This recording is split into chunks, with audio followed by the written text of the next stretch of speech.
You tried to make it short and sweet. Hello my darlings, and welcome to my short books reading vlog where I read books that are less than 100 pages. Now, just a disclaimer, I thought I'd already filmed and uploaded this vlog, and turns out I did not, but I did delete all of my notes that I took whilst reading these books. So I've tried to piece my reviews together from my memory. So apologies if it's a bit higgledy-piggledy, but I did the best that I could. But it's a note to myself to really confirm, yes, it's filmed, it's uploaded before pressing delete.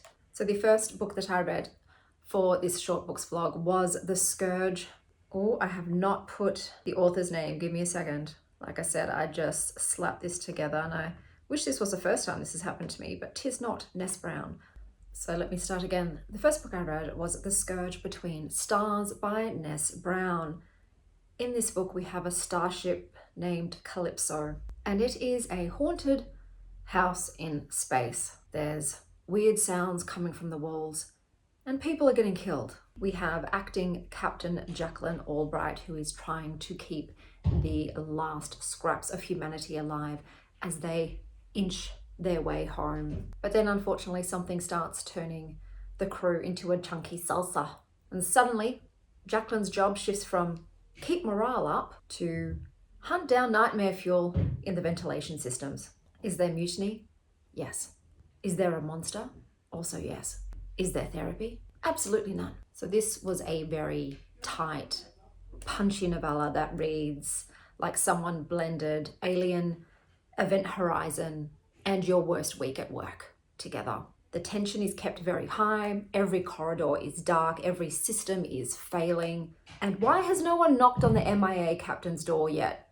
There is no filler, no fluff, just escalating dread until the inevitable oh shit finale. If you like your sci-fi horror where humanity is constantly outmatched and held together with duct tape and spite, then this is deliciously bleak fun. I gave it a 3.5 out of 5. I then read Anything Resembling Love by S. Quiyilu.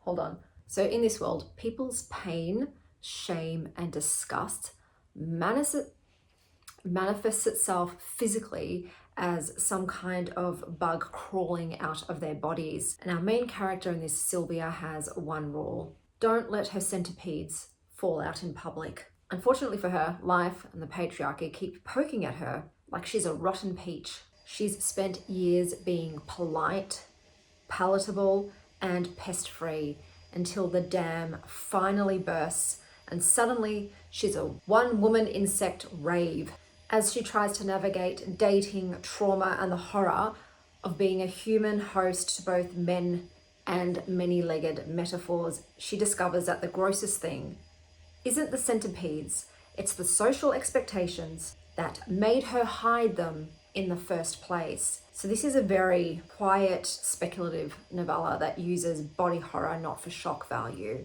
but as a scalpel. It's surreal grotesquerie with emotional clarity. The centipedes are acting as both a literal and metaphorical manifestation of Sylvia's trauma, particularly the pressure to remain socially pleasant in the aftermath of sexual violence. Despite the heavy topic, the story never feels exploitative. Instead, I'd say it's a deeply interior novella that is focused less on the event and more on the lifelong cost of silencing pain for the comfort of others.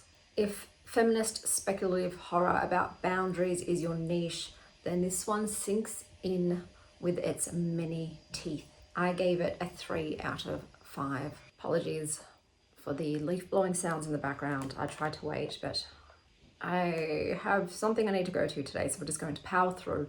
The last book that I read was Burnt Sugar by Kristen McDermott. So in this book, Gretel grows up, opens a bakery, adopts other traumatized girl bosses, and keeps a cursed spellbook under the stairs. Hansel, meanwhile, drinks a lot and is a grade A useless douche. The witch they roasted decades ago apparently left magical responsibilities behind, and the book won't stop whispering, "Hey Queen, It's your turn to clock in as a witch.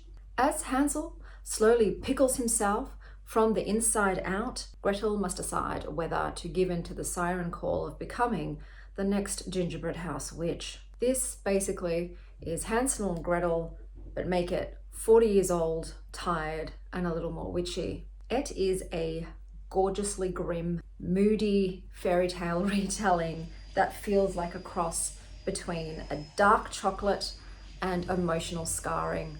McDermott creates this very haunting atmosphere. Think gingerbread crumbs, trauma, and feminist reclamation, all baked at 180 degrees Celsius until golden. What are you doing?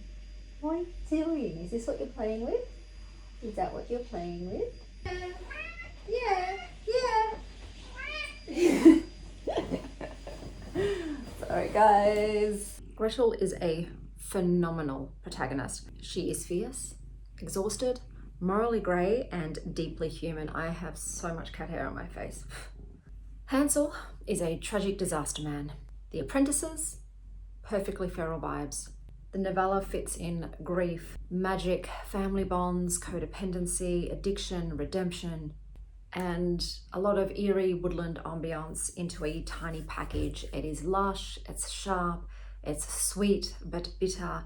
It was very much an adult Gothic fairy tale.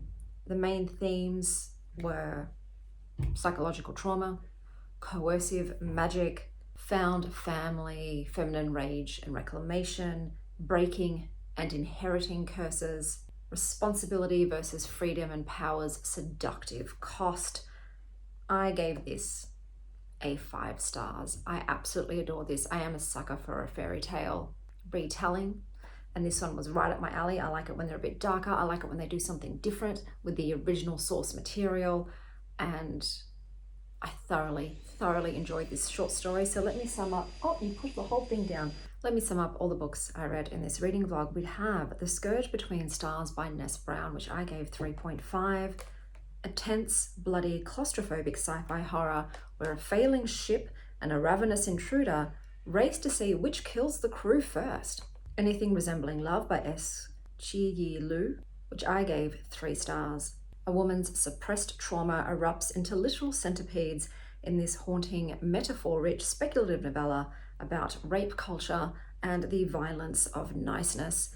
And my favorite read, which I gave 5 stars, was Burnt Sugar by Kristen McDermott, a dark, atmospheric, emotionally thorny retelling where Gretel bakes bread, guards her found family, and resists becoming the witch she killed.